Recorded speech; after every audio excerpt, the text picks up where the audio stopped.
It's the Ralph Nader Radio Hour. Stand up, you've been sitting way too long. Welcome to the Ralph Nader Radio Hour. My name is Steve Scrovan, along with my co-host for today, Hannah Feldman. Hello, Hannah. Hello, Steve. And, of course, the man of the hour, Ralph Nader. Hello, Ralph. Hello, everybody. You're going to get a sense of what civic stamina is all about with our guests over 50 years each of fighting for justice. Exactly. You know, there are countless books and interviews and TED Talks out there about the habits of successful CEOs and captains of industry and how we can all emulate them. But this is the Ralph Nader Radio Hour. We want to learn from successful advocates and captains of conscience. Today, we're going to focus on people who have worked as advocates for the public interest with unwavering dedication for over 5 decades.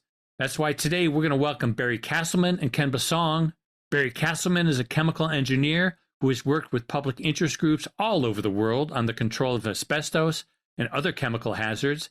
He's been involved in rulemaking on asbestos by numerous federal agencies, as a consultant to the agencies and to environmental groups.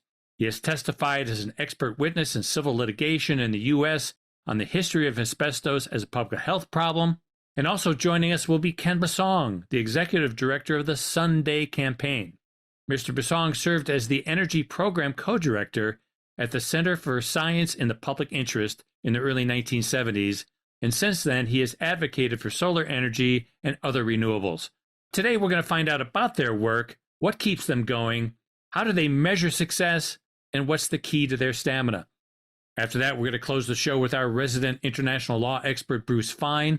This week, the International Criminal Court's top prosecutor, Karim Khan, announced that he is seeking arrest warrants for Israeli Prime Minister Benjamin Netanyahu, Israeli Defense Minister Yoav Gallant, Hamas leader Yahya Sinwar, and 2 other leaders of Hamas's military and political wings. Bruce is going to fill us in on the legal background and geopolitical implications of this latest development.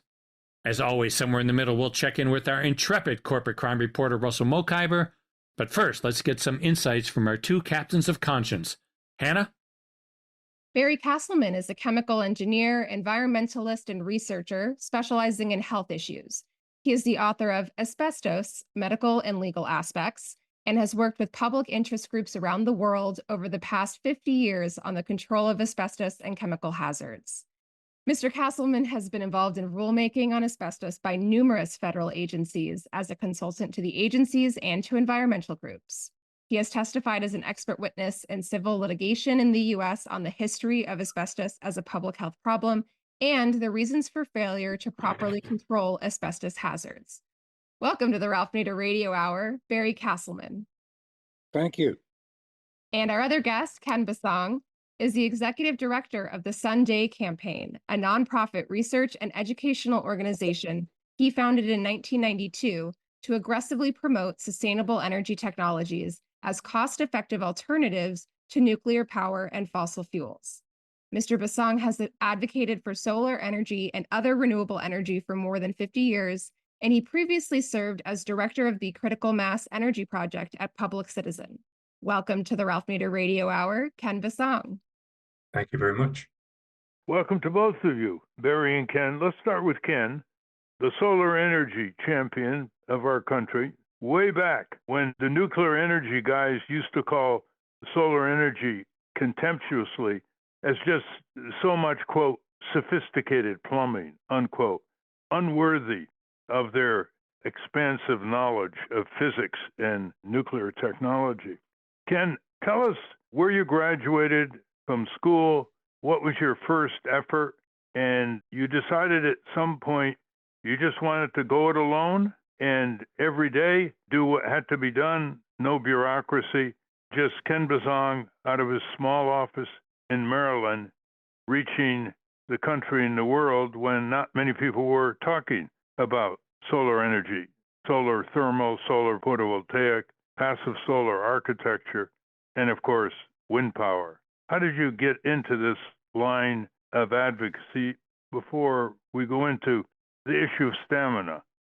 Well, I did my undergraduate work in environmental engineering And while at college, I was the head of my college's student government.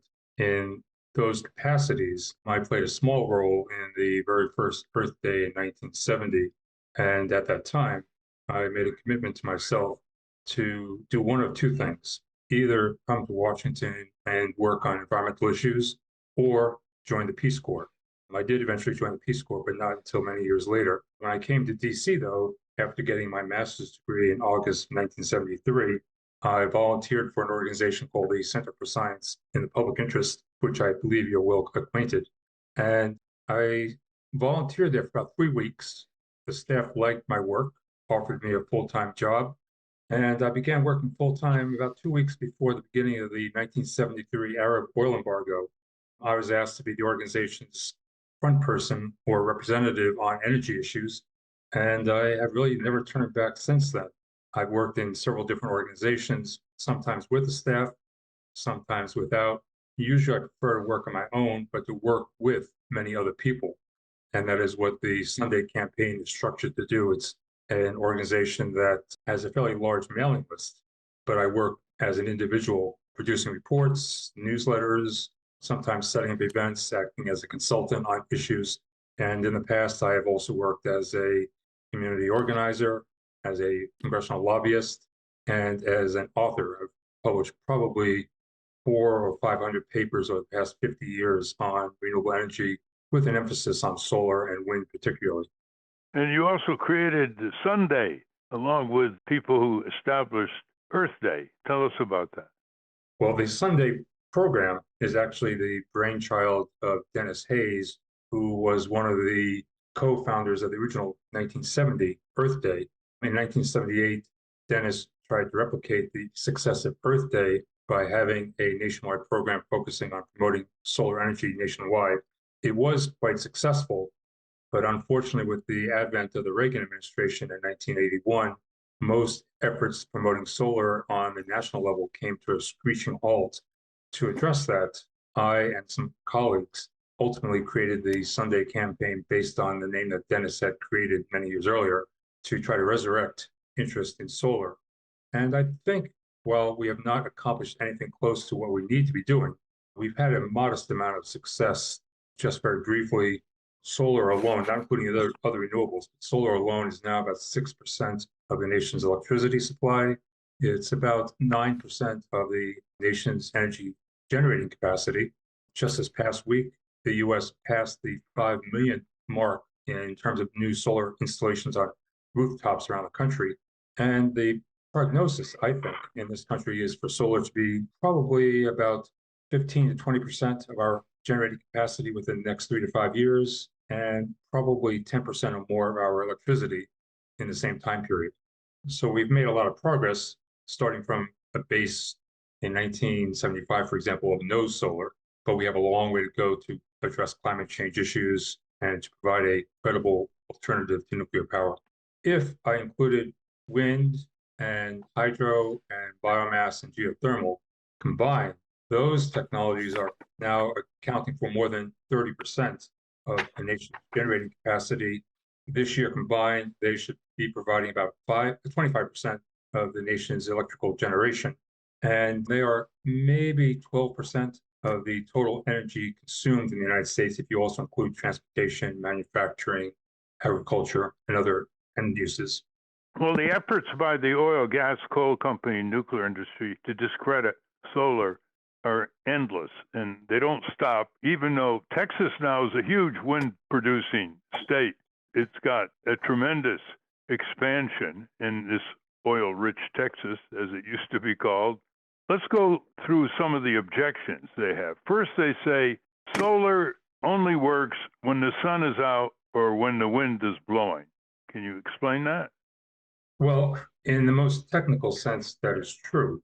However, it overlooks a number of factors. First, energy storage is becoming one of the fastest growing elements in the energy mix. And the combination of energy storage with either wind or with solar can make either or both technologies 24/7. Secondly, the sun may be shining only 12 hours a day in a certain area, but the United States is fairly large. So while the sun is shining in, let's say, New York and not shining in California, you can wield power from solar nationwide. And that reduces the issue of intermittency or lack of flexibility. In reality, when you look at all the renewables combined, it is possible to meet most energy needs with a mix of renewables. And in fact, as one example, in the past month and a half, California has been able to meet all of its electricity needs with a mix of wind and solar and storage, notwithstanding the issue of the sun not always shining and the wind not always blowing. The second objection they say is that solar panels take too much acreage. Well, that's solar red herring. farms. If you're talking about solar farms, there's a legitimate concern, I think, about placing large arrays of solar panels on prime farmland. However, it is possible to design such arrays in a way that can have both farming or agricultural needs and energy needs met simultaneously. But beyond that, most solar installations are not on prime farmland. They are on rooftops. I mentioned a moment ago that we have just passed the 5 millionth mark for solar installations in the US. 97% of those are on rooftops, not on land, although those rooftop systems tend to be smaller. Those that are on land are often on land that is otherwise unusable, for example, contaminated by chemical waste, former coal mine sites, or places that have no cultural, social, environmental significance. So that's more of a red herring. It's not a real concern. They used to say it's too expensive, but they swallowed that one. Solar and wind power is beating oil, gas, coal, and nuclear input, new input, all over the world. It isn't even close. Another objection is they say, oh, all good and well what you say, but solar and wind power can't expand fast enough. They can't scale up to become anywhere near the percentage of our energy needs by fossil fuel contributions. How fast could they scale up? Well, they wish that was true. I put out a news release just yesterday noting that nearly 100% of all the new generating capacity in the United States in the month of March, which is the most recent month for which there are statistics, came from solar alone. There was none from coal. There was only 1 megawatt from natural gas. There was, I think, 3 megawatts from oil, and there was 0 from nuclear. So the only resource that's growing and scaling up rapidly is solar. Coming in second place is wind. The fossil fuel technologies and nuclear power combined are producing very little. And most of the projections from the government are that this year, at least 60%, maybe as much as 80% of the new generating capacity in the US will come from primarily solar and wind, supplemented by the other renewables, hydro, biomass, geothermal, and energy storage. Ken, tell our listeners a little bit about passive solar architecture, which was evident in ancient Persia, by the way, among other longevity references. Explain what passive solar architecture and what its potential is in the retrofitting and construction of new buildings. Well, passive solar has several meanings or several definitions, but usually I would say it means using the design of a building to capture or to minimize solar heating or cooling. So, for example, the position of a building, the placement of vegetation around the building, the sizing of windows, whether or not a building's roof is light colored white as opposed to black, which reduces the heat gain, the use of thermal materials such as carpets, stone, heavy furniture, which can absorb heat during the colder days of the winter. Those are all elements of passive solar. Some architects will no longer use that term. They will instead simply describe this as being energy efficiency, which to some degree is correct. But again, what you're trying to do is to minimize the need for external sources of electricity or energy, gas, oil, coal, by simply using the design properties of a building. And it is possible to design a new building so that virtually all of the energy needs can be met just by through the design of the building, through solar gain or loss, for example. For existing buildings, optimistically, you can make some modifications that could reduce the energy needs from outside sources by 20 to 30%. In terms of, people producing their own energy, which is the ultimate objective, I would think, of using renewables, they can, of course, do what you're talking about with passive solar modifications. They can put solar, thermal, and solar electricity through the panels on their roof. Tell us just briefly, there are tax credits here, are there not? And what could a homeowner do? Not a new house owner, but a used house owner do.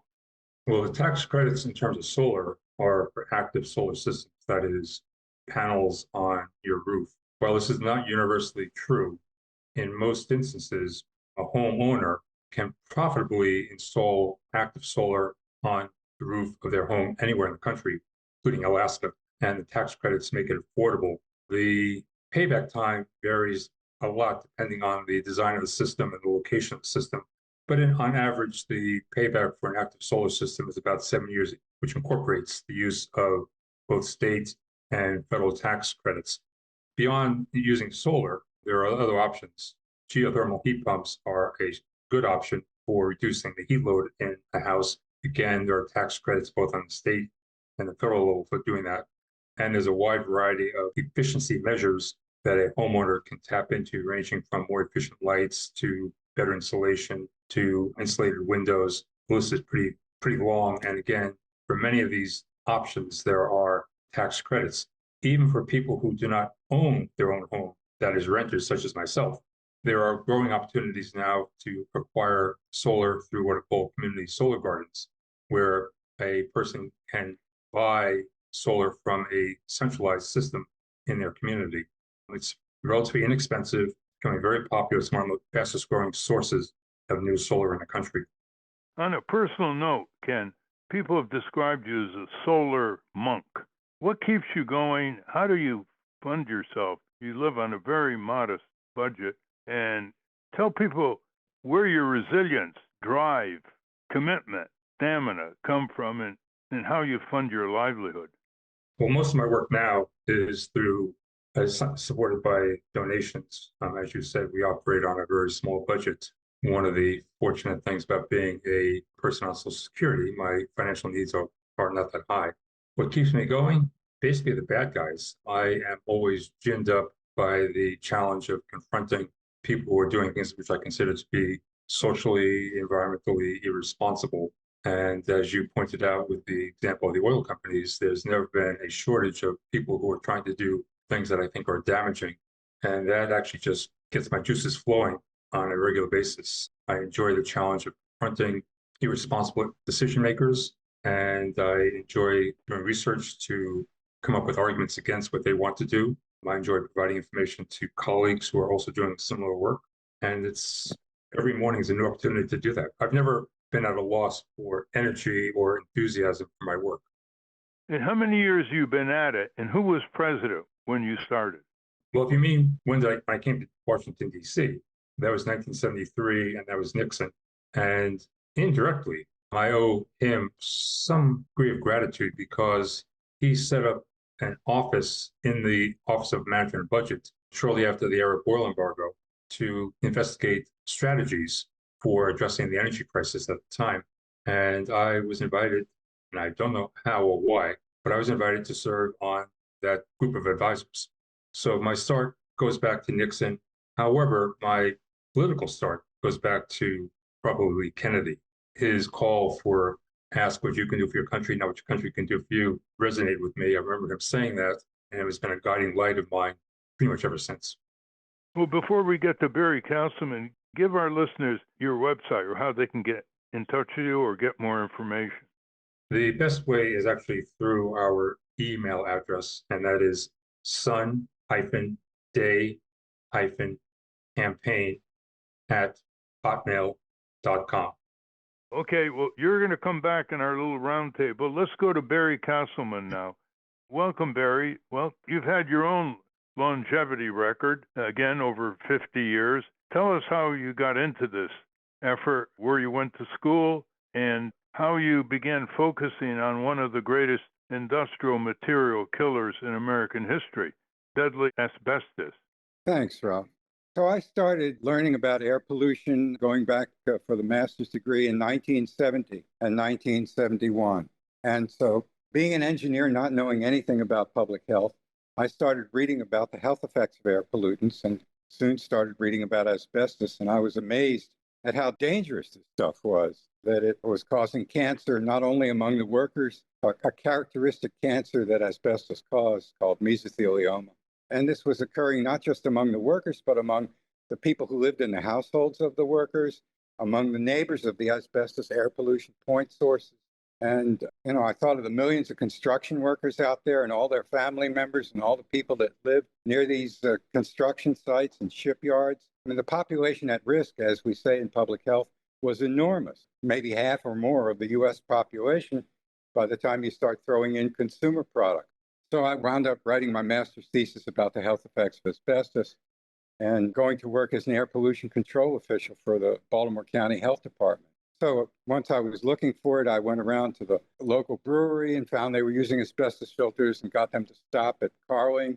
And then I went to the Calvert distillery and got them to stop using asbestos filters and making gin.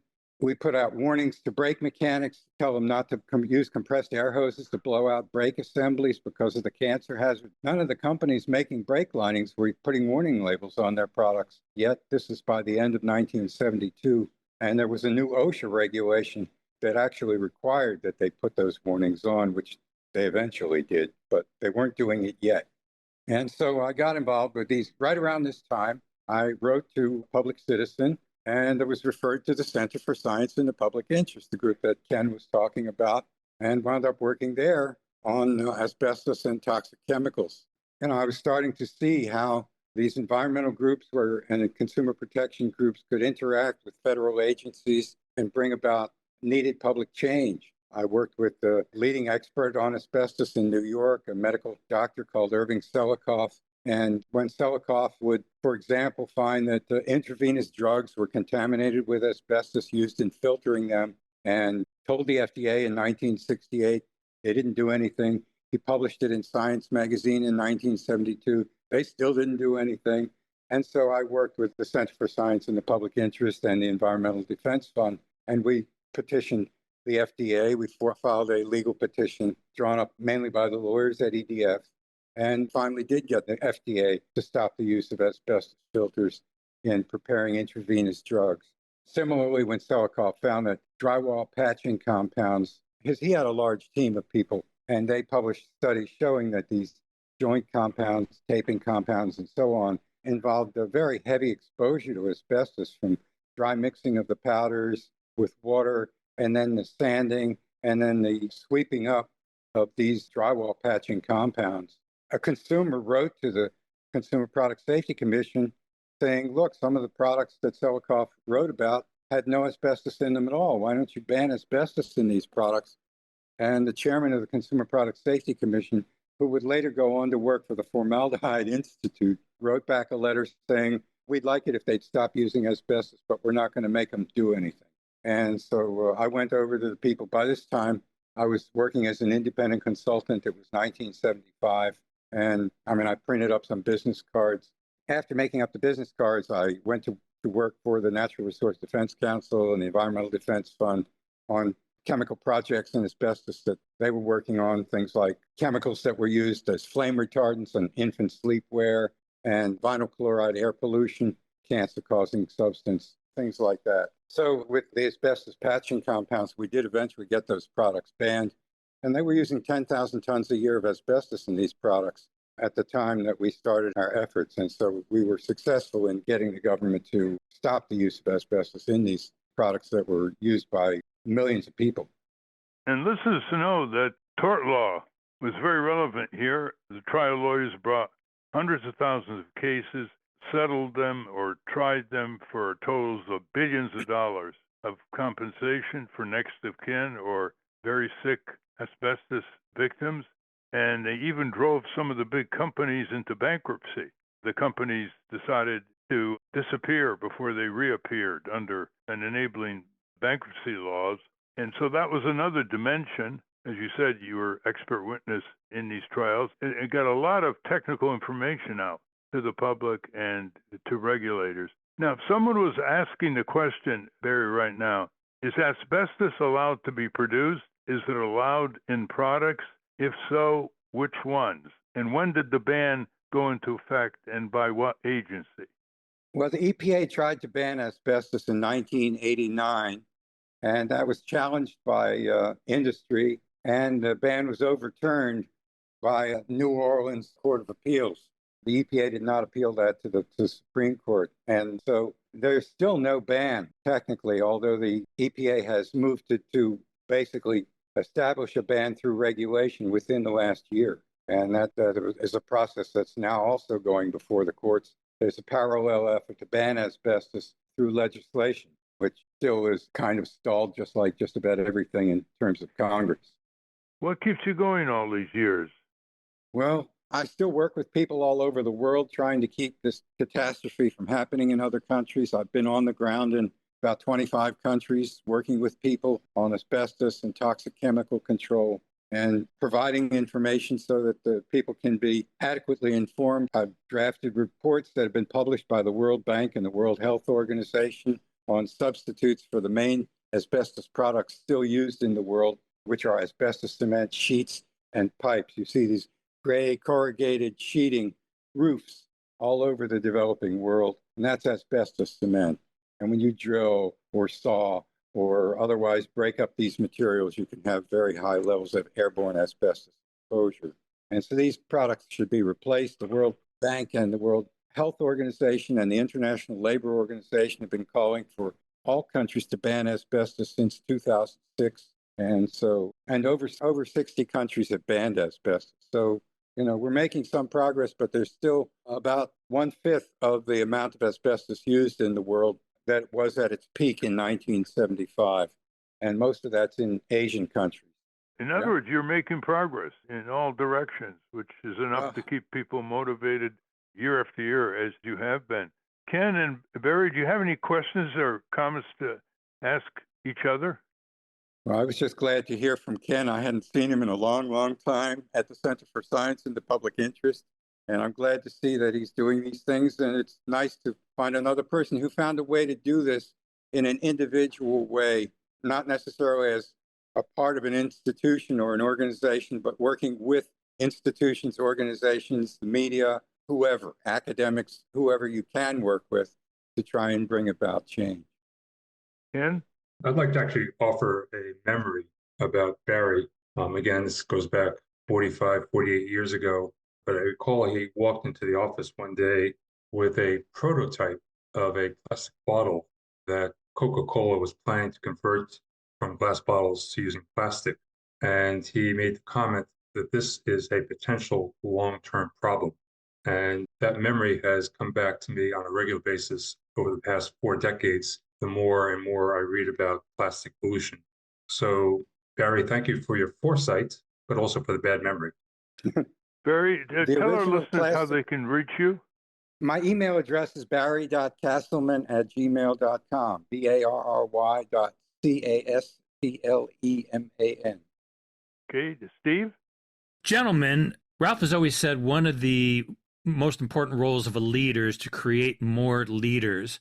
How do each of you do that? Mentor, sort of renew the troops? Because, if it's just one person, no matter what your stamina is doing 50 years, you need others to continue the work. Ken, let's start with you. How do you create more leaders? In the past, when I had the facilities and the resources, I did sponsor quite a few interns for exactly the reason you described. In more recent years, my policy has been to make any materials I develop free of charge. They were never copyrighted. So I am trying to make anything that I do available to others so that they in turn can use it. I'm also very accessible by email or by phone, and I'm happy to talk to anybody who's looking for information or ideas. Barry? I also do what I can through publishing and through speaking whenever I get the chance. I certainly enjoy doing any kind of media interviews, and also, invitations to speak at universities. I've always welcomed those universities, medical schools, schools of public health, to try and give people kind of an alternative view of what they might do with their professional education and training.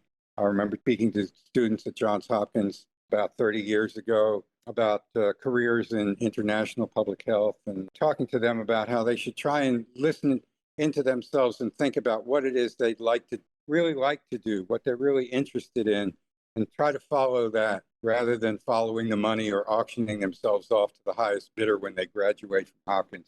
That they should keep their cost of living low so that they can explore what it is they really want to do. And eventually they'll even find that they can make a living at it and they can be doing what they want to be doing rather than selling insurance or something like that and making a lot of money and being miserable. Hannah? Barry, you donated your files to Toxic Docs. So I was hoping you could tell us about Toxic Docs. And then broadly, how important is it to make corporate disclosures and corporate communications as public as possible to make the fight easier for the next generation? Thank you so much for bringing that up. Professor David Rossner at Columbia had been involved in litigation over vinyl chloride and lead and had seen some of the extraordinary internal corporate documents from the lead industry, whose trade association is called the Lead Industry Association, which sounds like LIA as an acronym, and they live up to that. And the corporate documents and trade association minutes are extraordinarily revealing about the willing corporate crime that these companies engaged in. And similarly, through the asbestos litigation, there's been an extraordinary amount of legal discovery that's gone on. And I've been involved in this as an expert witness, testifying about the history, writing my doctoral thesis about the history, including the corporate documents as well as what was publicly available. And the corporate documents are really, I mean, you lose your innocence reading these corporate documents. They're unbelievable in terms of showing that all of these decisions about health and safety and environment are business decisions to the people who make them. And the wanton, reckless, willful disregard of public health is clear. So making these documents publicly available is an extraordinary public service. And so once David Rossner started putting that stuff up on Toxic Docs, I approached him and I had files on, hundreds of files in connection with the asbestos litigation and numerous companies. So that's now going up and will be publicly available. And Rossner has students that do papers and research using the corporate documents as a starting point. And it's just really remarkable because the corporate response isn't something you can gauge by reading the published medical and scientific literature or any kind of published documentation. It's the internal corporate documents that were written without any expectation they'd ever be seen outside the company that really tell the story. And it's a very valuable thing to be able to make this available and have this available.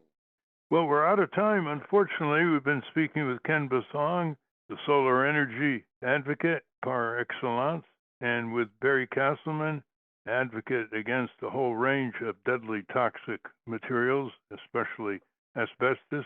Each of them over 50 years, they stuck to it. They remain committed. They have great resilience. And to young people listening, you should study the careers of people like Barry and Ken. If you need that kind of inspiration, they'll provide plenty of it.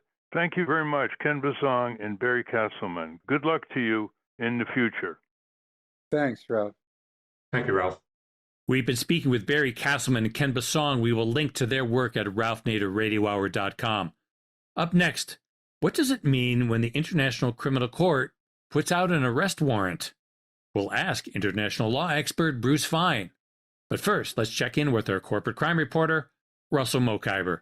From the National Press Building in Washington, D.C., this is your corporate crime reporter, Morning Minute, for Friday, May 24, 2024. I'm Russell Mokhiber. The Charleston, South Carolina coroner reported last week that in the moments before he apparently shot himself through the left temple, Boeing whistleblower John Barnett sat in the front seat of his orange Dodge Ram truck and scrawled his final thoughts into a notebook. That's according to a report from the New York Post. "I can't do this any longer," Barnett wrote. "Enough. F Boeing. Whistleblower protection is effed up too. I pray the mother effers that destroyed my life pay," he wrote. "I pray Boeing pays. Bury me face down so that Boeing and their lying ass leaders can kiss my ass. To my family and friends, I found my purpose. I'm at peace. I love you more." For the Corporate Crime Reporter, I'm Russell Mokhiber. Thank you, Russell. Welcome back to the Ralph Nader Radio Hour. I'm Steve Scrovan, along with Hannah Feldman and the rest of the team, along with Ralph. This week, the International Criminal Court's top prosecutor, Karim Khan, announced that he is seeking arrest warrants for Israeli Prime Minister Benjamin Netanyahu, Israeli Defense Minister Yoav Gallant, Hamas leader Yahya Sinwar, and 2 other leaders of Hamas's military and political wings. Our next guest will fill us in on this latest development in that troubled area. Hannah? Bruce Fein is a constitutional scholar and international law expert. Mr. Fein was Associate Deputy Attorney General under Ronald Reagan, and he's the author of Constitutional Peril, The Life and Death Struggle for Our Constitution and Democracy, and American Empire Before the Fall. Welcome back to the Ralph Nader Radio Hour, Bruce Fein. Thank you very much. Welcome back, Bruce. Well, in the news, the International Criminal Court in The Hague, in the Netherlands, Chief Prosecutor Karim Khan has applied for arrest warrants against Prime Minister Benjamin Netanyahu and his defense minister, and 3 Hamas leaders on the grounds that they committed crimes against humanity and other international crimes. The response to it by the U.S. government was off the wall, and President Biden said, whatever this prosecutor might imply, there is no equivalence, none, between Israel and Hamas. We will always stand with Israel against threats to its security, end quote. Then the Republicans, of course, ditto-headed Biden even more extremely. They want to actually go after the prosecutor with sanctions. And Chuck Schumer, the majority leader of the Senate, said essentially the same thing, adding, quote, the ICC's decision seeking warrants against Israeli leaders not only shameful, but also fails to follow protocol and process in a country where it has 0 jurisdiction, meaning Israel, along with the U.S. and Russia, are not members of the International Criminal Court. In contrast, Senator Bernie Sanders said, quote, these arrest warrants may or may not be carried out, but it's imperative that the global community uphold international law. Without these standards of decency and morality, this planet may rapidly descend into anarchy, never-ending wars, and barbarism, end quote. And Congressman Mark Pocan, Democrat of Wisconsin, said if Netanyahu were to address Congress, he would, quote, be more than glad to show the ICC the way to the House floor to issue that warrant, end quote. And he added, quote, ditto for Hamas leader, end quote, adding on social media, quote, ceasefire, no offensive weapons, food, water, and medicine must get through, end quote. So that's the array of responses from the U.S. government. Your comments on all this and this assertion that there's no equivalence between the Israeli war machine and the Hamas attack. Well, thank you, Ralph. So we begin with the law. Under the Rome Statute, which governs the International Criminal Court, the chief prosecutor, Karim Khan, if the prosecutor finds reasonable cause to believe that a crime within the jurisdiction of the court has occurred, the 3 crimes identified are crimes against humanity, war crimes, and genocide, he can apply to a 3-judge panel for an arrest warrant, which is what has happened here. There has no action yet taken on the arrest warrant. But with regard to the claims of a lack of jurisdiction, they're clearly flawed. Under the Rome Statute, jurisdiction extends to any war crime that is committed in a territory or jurisdiction that does belong to the ICC. So, for example, Vladimir Putin, the president of Russia, was indicted for war crimes in Ukraine, not because Russia is a member of the ICC, but Ukraine is. The United States is not a member, yet we were, for a while, subject to investigation for war crimes in Afghanistan until we threatened the chief prosecutor and intimidated witnesses, so the investigation was shut down. But even though the United States was not an ICC member, Afghanistan was, so there was jurisdiction. The Palestinian Authority is a member of the ICC, even if Israel is not, and the crimes against humanity and war crimes occurred in Gaza, subject to the ICC jurisdiction based upon the adherence of the Palestinian Authority. So that's the foundation for jurisdiction. Now, jurisdiction doesn't mean that you've proven the crime. It's just that the court has the authority to entertain the allegations. Now, what about the responses? First of all, Ralph, you presented two competing theories here, but they really aren't balanced. The ones Bernie Sanders and Mark Hokan are almost inaudible compared to the thunder on the other side saying it's outrageous, that you want to have acquittals before a trial, really turning logic upside down. And as you point out, the insistence that, there isn't any comparison at all between Hamas and the prime minister and defense minister of Israel. And that's true, but in the opposite way, I think, in which the speakers attend. If we think about what the nature of the allegations are and what we've seen, at least in part, credible information against Netanyahu and the defense minister, it's basically trying to exterminate Palestinians through starvation. It's their words: no food, no water, no medicine, no electricity, no anything. And as far as I know, if you have no food and water, you can't survive.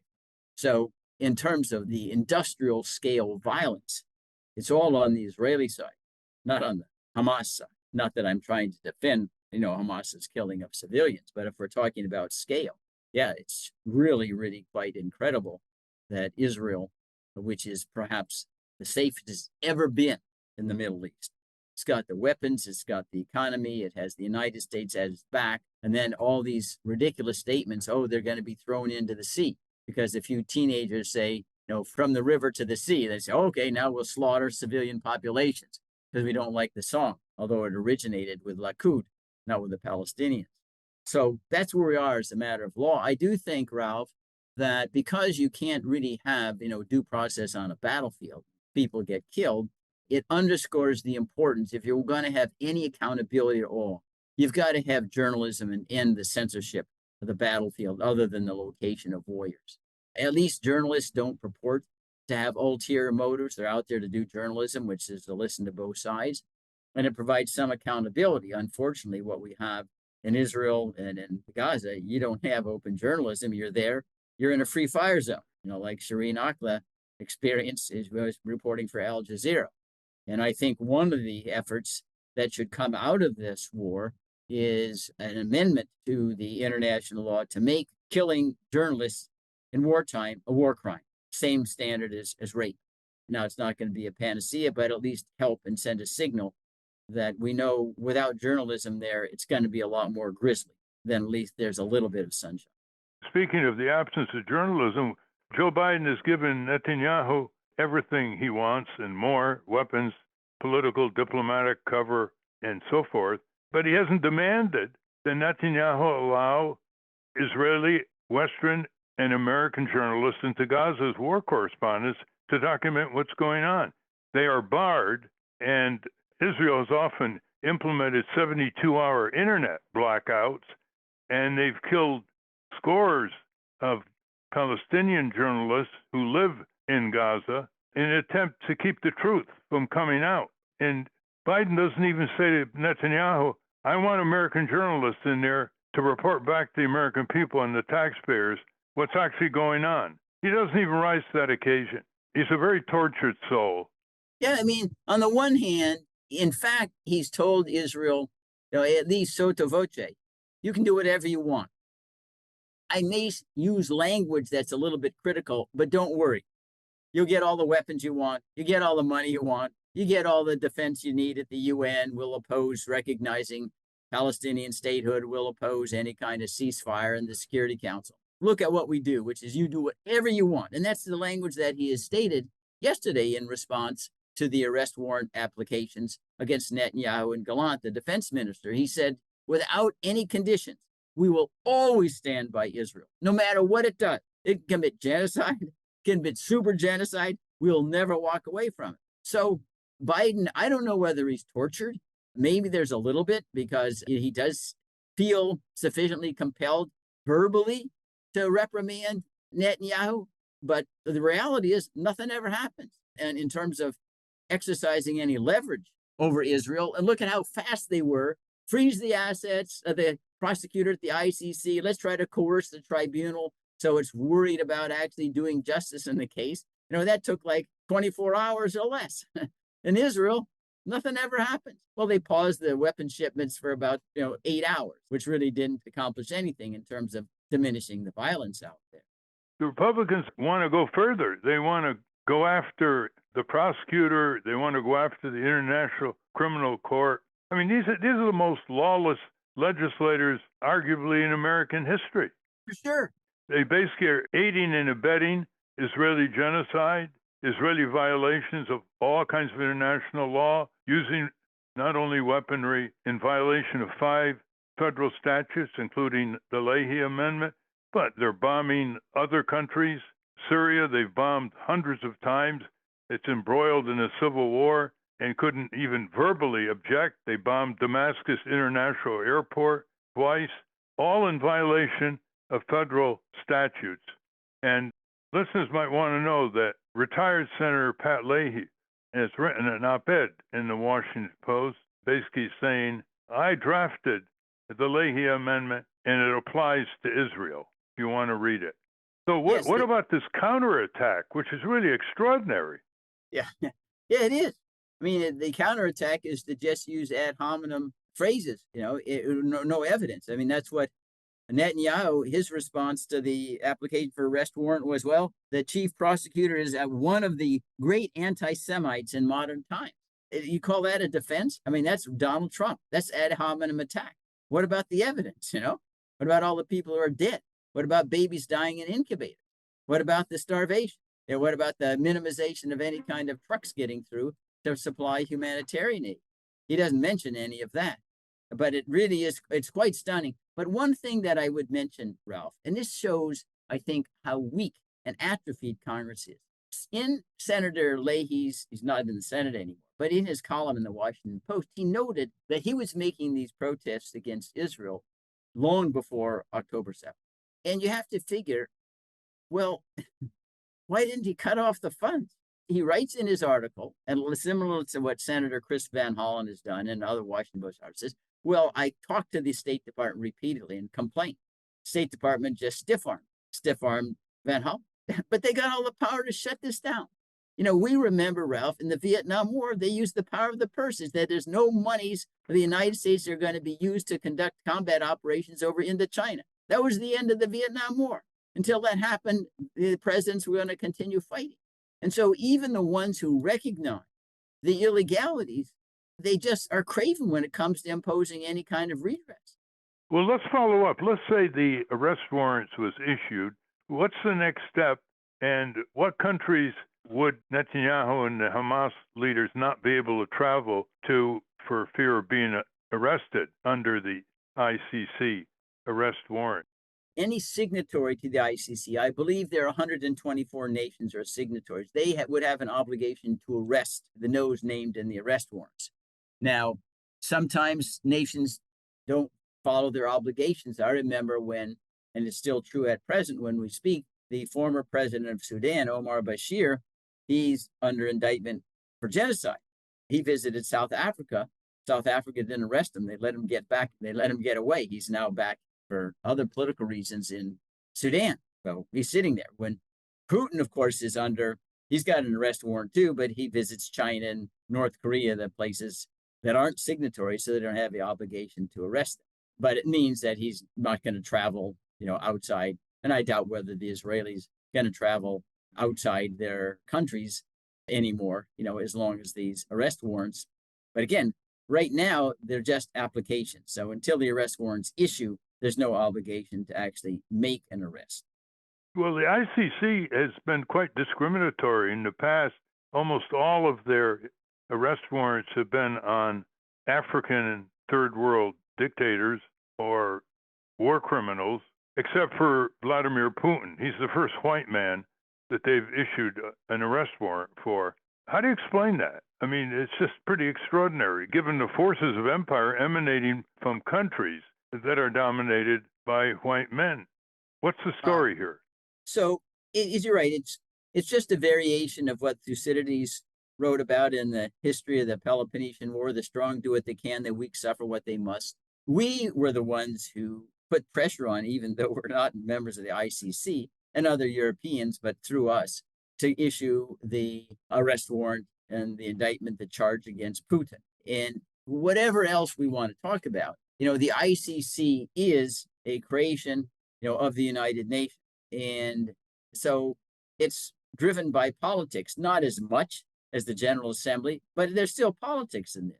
And one of the reasons why, in my judgment, they're reluctant to go after anybody but those who are in weak African countries is they don't want to make it too obvious that they're paper tigers. They issue all these arrest warrants and everybody goes on as usual, then it kind of humiliates them, right? It shows how weak they are. And that's why it's not clear to me, given the vociferous responses in Israel and the United States to the arrest warrant application, it's not clear to me that the ICC is going to actually issue the warrants, the three judges. They may get intimidated, just like they backed down when the United States hammered them on investigating U.S. for war crimes in Afghanistan. So it remains very much a political body, and not as much as some other political bodies, but still that's quite influential. And the United States, I think it's more for ill or good. We're the superpower. Russia is a fraction of what it was in terms of strength before it dissolved in 1991. They figured we could push them around, or the ICC could, and not lose face, especially the United States probably is making promises, giving money under the table. They're always ulterior motives anytime you have anything of international importance talked about and decided, okay, we'll go ahead and issue the warrant. And plus, they may have thought, hey, Putin isn't all that strong. He could be overthrown or something. And, and then his successors could say, go ahead and take Putin. We don't want him anymore. It could be part of an internal Russian struggle that could cause him to be delivered over to the ICC. I don't think that's going to happen in Israel. I don't think whoever the successor is to Netanyahu they're never going to turn any Israeli over to the ICC. Hannah? Bruce, my question is about a related issue, not specifically the arrest warrants, but in the news this week, Norway, Spain, and Ireland have announced that they're going to formally recognize a Palestinian state. Could you speak to what difference, if any, that makes in the international law arena? Is there a tipping point where UN member state recognizing Palestine is there a veto-proof majority in the UN, or what implications does this have? That's a wonderful question.